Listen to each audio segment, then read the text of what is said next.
Whalawhalahi atu hani hada tula tau walatala ke la te moe wangahaumotu, ke la te moe whiawhiwhinei. Koe workshop hangauia ke he genetic diversity.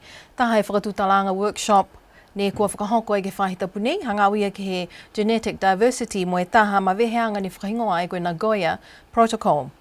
Nā kei la whakamōli e niwe e maweheanga koe Nagoya Protocol. Ko maweheanga ne tāmata ai he tau uawhi mihongo fulu, ke whakamaloloa ki e taha maweheanga whakamua ne whakahingoa ai koe Convention on Biological Diversity he tau tahe a whihiwisi au mihongo fulu maua. Ko maweheanga koe Nagoya Protocol ke langamatai ke pui e tau ko lotu whungasia he motu, mo tau lotu matala, mo tau talahawanga he tau tangata motu, mo pui ke he aua whakaonga whakahanoa he whalo tangata mo tau motu kehe. Whakataia ki e tala ki he tau weweheanga talo niwe ne kua moa ai he whalu motu he Pasifika, mo kua pehe alau tolu ia, koe whakahingoa ai koe halau tolu tau talo. Ka koe tau talo nei kua lata ke pui koe tau taonga he motu, ka e kua kisia ki he mngaho nei, kua toa ai me whakafua atu ai he whalu tau motu he atu Pasifika. Ko hoko mai ai taha pulotu mai he matakau ko SPREP ke whakatutala ai me whahinga hua takataka i motu, mo tau se ai e taha tau whakatokaanga ke langamatai ai e tau puianga ke lata mo tau koloa taonga motu pihinei. Ko moa mai ai tali mai he ofisa PMCU hangau ia ke tau tula sipitiki mai tau maanga ha alofi. Pehe mai e PMCU, koe ka kano he whakaholoanga nei, ke pui e tau kiwa ne whaitawhi hifo he toka, ke aua au whia e vai he motu, mo pia fuki e tau manutahi. Koe whakaholoanga nei, ne whakahingoa ai koe Adapting to Climate Change and Sustainable Energy Program, ne ka mata ai he mahina iulai he tau uawhi me hongofulu maono, mo whakatupe ai he kautaha European Union. Kua auloa ai e matakau ngahua mo e tau takitaki maanga, he tau maanga kua lofitonga, mua lofi koe lau, ki lalo he tau lewekianga he whahinga hua PMCU. Kua tau se ai e tau kumikumianga ki he tau kaina no nofo osi he tau maanga nei, mo e kio kisia ai tau kaina kua tata atu ki he tokaanga he vai, ki lalo he whanua, si pihia mo e tau kaina kua tata atu ki he tau whiutu. Koe kumikumianga whakamua ne tau se he mahina Novema he tau uawhi me hongofulu mawhitu, ki he tau maanga kua lofitonga mo lofi koe lau. Ko whakamahino fōki ki he tau kaina ne nā kai whai luo se pitiki he mga nei, mo lau tōlu kua malona e tau luo se pitiki. Mui mai ki he tau kumikumianga nei e tau whiwhilianga ko kisia ki he tau kaina ne whakahingoa ai koe high risk, mo e tātu e tau hingoa ia ki he tau whano takitaki maanga ke whakamaulia e lau tōlu. Koe whakaosianga ki he tau hingoa ko whiwhili he matakau ne takitaki e whakaholoanga nei, mo e tau takitaki maanga he tau maanga ne ua. Pehe mai e whahinga hua, kua amana ki ai ke whakaosi e whakaholoanga whakatū he tau luo se pitiki nei he mahina haiulai he tau nei.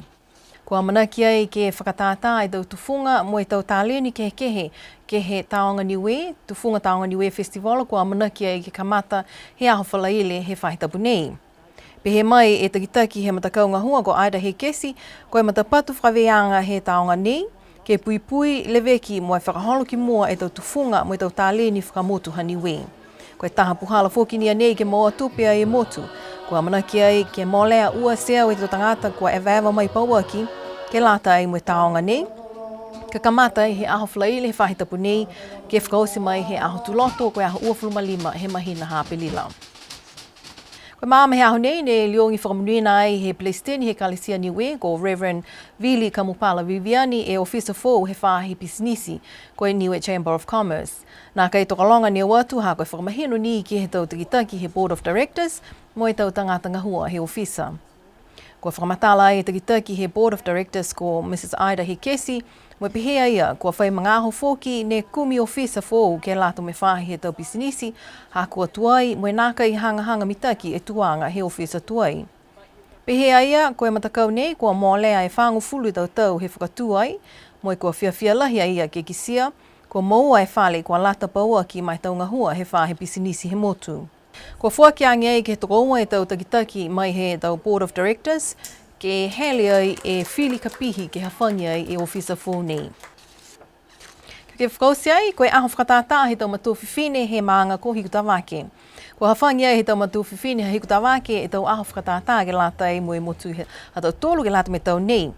Kamata ai he aho nei e ne whakatātā ai e tau tufunga lalanga, tui mo e tau koloa siwi ki he tau matu whiwhine he maanga. Kua hai ai e tau ka hoa hihi, tau i e pili mo i tau whiulunga, tau koloa tuitui, sipihia mo i tau koloa lalanga kehe. Koe toko hongo fulu ma tahania matulu ma tu fifili.